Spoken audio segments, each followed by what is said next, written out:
नमस्कार दोस्तों।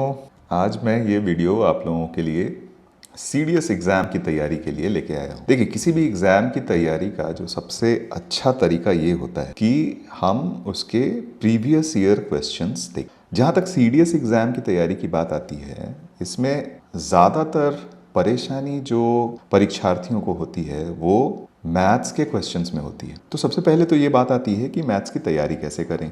तो देखिए, सीडीएस में जो मैथ्स पूछा जाता है वो मोस्टली आपके 10th या 10th से नीचे क्लास तक जो मैथमेटिक्स पढ़ाई जाती है वही मैथ्स आता है। तो इसकी तैयारी करने के दो तरीके हो सकते हैं।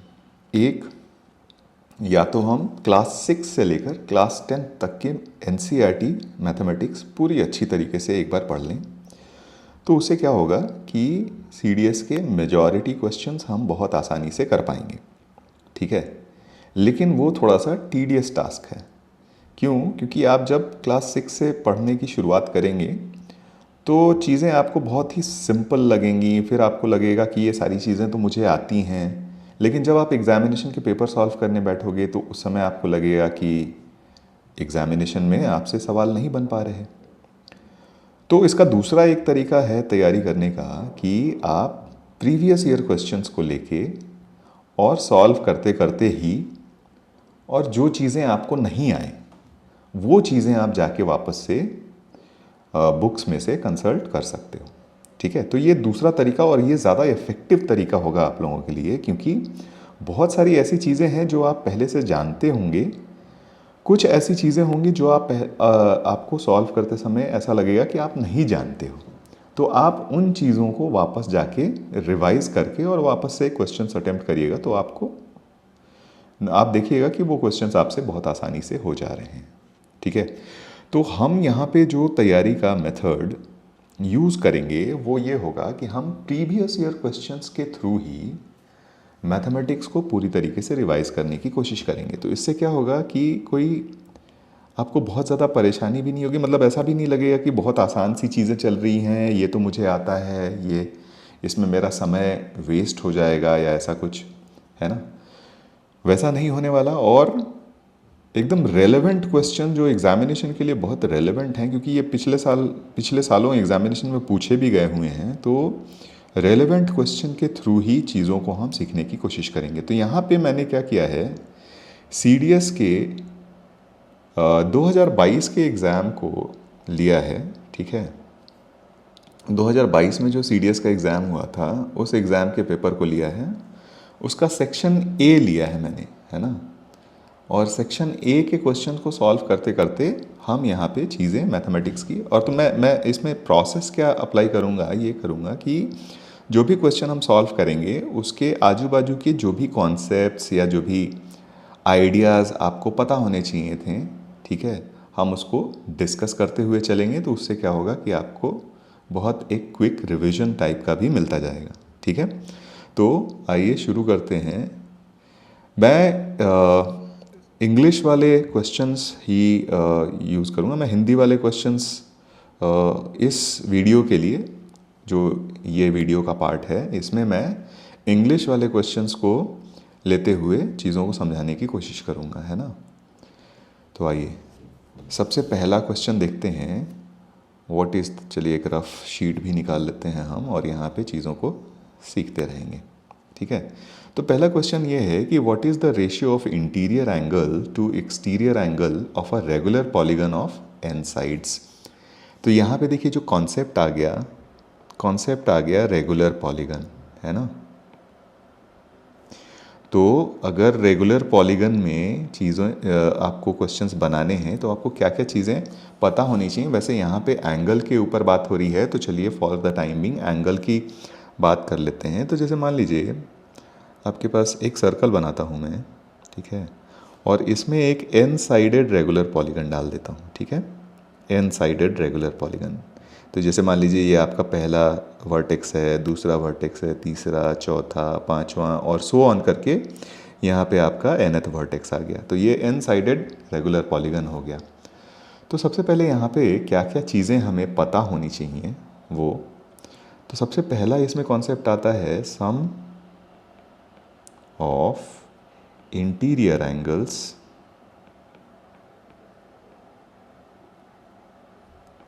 ऑफ, रेगुलर ना भी हो तो भी चलेगा, तो भी ये वैलिड है, तो सम ऑफ इंटीरियर एंगल्स ऑफ, मैं बात करता हूँ एन साइडेड पॉलीगन। अगर आपके पास एक एन साइडेड पॉलीगन है तो उसके सम ऑफ इंटीरियर एंगल्स क्या होंगे? तो ये हो जाता है हमारा बड़ा सिंपल सा फॉर्मूला n-2 इंटू 180 डिग्री। ठीक है, इसको आप वेरीफाई भी कर सकते हैं। अगर ट्रायंगल का आपको पता है कि अगर आपके पास ट्रायंगल होता है n इज इक्वल टू 3 के करस्पॉन्डिंग, तो आपका सम ऑफ इंटीरियर एंगल्स, ठीक है, इसको मैं चलो s से रिप्रेजेंट कर देता हूँ, तो s की वैल्यू आपकी क्या हो जाएगी? 3 minus 1 into 180, that is 180 degree होना चाहिए। ठीक है, यानी ये तो सही आ गया। तो चलिए क्वाड्रिलेटरल के करस्पॉन्डिंग भी देख लेते हैं। तो n इज इक्वल टू 4 के करस्पॉन्डिंग हमारा s कितना आना चाहिए था? तो 4 माइनस 2 इंटू 180 डिग्री, यानी आपका 360 डिग्री आना चाहिए था। तो यानी ये दोनों सही आ रहे हैं, यानी ये जो फॉर्मूला हमने लिखा वो सही है। तो सबसे पहली बात तो आपको ये जाननी है कि sum of interior angles of N sided polygon. अब देखो एन साइडेड पॉलीगन और रेगुलर पॉलीगन में डिफरेंस क्या है? तो एन साइडेड पॉलीगन में ये सारे साइड्स का लेंथ अलग अलग भी हो सकता है। रेगुलर पॉलीगन में क्या होता है कि ये सारे साइड लेंथ हम लोग क्या रखते हैं? सेम रखते हैं। रेगुलर पॉलीगन में ये सारे साइड लेंथ सेम होंगे, तो अगर साइड लेंथ सेम होंगे तो ये जो इंटीरियर एंगल्स है ना, ये भी सारे क्या हो जाएंगे? सेम हो जाएंगे। ठीक है, तो फिर सेकेंड कॉन्सेप्ट की अगर हम इसमें बात करें, ठीक है, तो measure of each angle of, measure of each angle of regular polygon। एक रेगुलर पॉलीगन में हर इंटरनल, ईच इंटरनल एंगल कर लेते हैं क्योंकि हम बात यहाँ पे इंटरनल एंगल की कर रहे हैं। तो measure of each internal angle of regular polygon, ये हमारा कितना होना चाहिए? तो ऑब्वियसली हमारे पास अगर एन साइडेड रेगुलर पॉलीगन है तो एन इंटीरियर एंगल्स होंगे, तो टोटल सम तो हमें पता ही है। टोटल सम कितना है हमारे पास? n-2 इंटू 180 डिग्री, है ना। और अगर हमारे पास n साइड्स हैं या n इंटीरियर एंगल्स हैं तो उसको n से डिवाइड कर देंगे, तो ये हमारा हो जाएगा measure of each internal angle of regular polygon. ठीक है, तो ये दूसरी बात हो गई। अब आइए क्वेश्चन पे आते हैं। क्वेश्चन ये पूछता है कि what is the ratio of interior angle to exterior angle of a regular polygon of N sides. तो एक एक्सटीरियर एंगल की भी बात आती है। ठीक है, तो अगर मान लीजिए हमारे पास एक रेगुलर पॉलीगन है, चलिए हम एक 6 साइडेड रेगुलर पॉलीगन ही ले लेते हैं। ठीक है, तो एक्सटीरियर एंगल्स का इसमें कितना, मतलब एक्सटीरियर एंगल का एक तो पहले टोटल सम कितना होता है और हर एक्सटीरियर एंगल की वैल्यू कितनी होती है, वो भी दोनों देखनी है।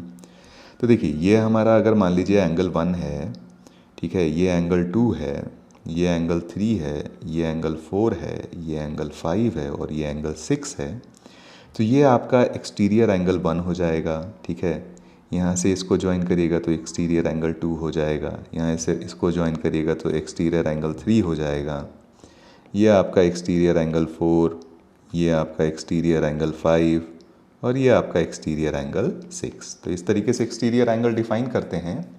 प्रॉपर्टी ये हो जाती है कि ये सारे एक्सटीरियर एंगल्स का सम जो होना चाहिए ना, यानी ये E1 plus so on plus E6, ये हमेशा आपकी 360 डिग्री के बराबर होना चाहिए। ठीक है, यानी कॉन्सेप्ट ये हो गया कि sum of all the exterior angles, ठीक है, sum of all exterior angles, sorry,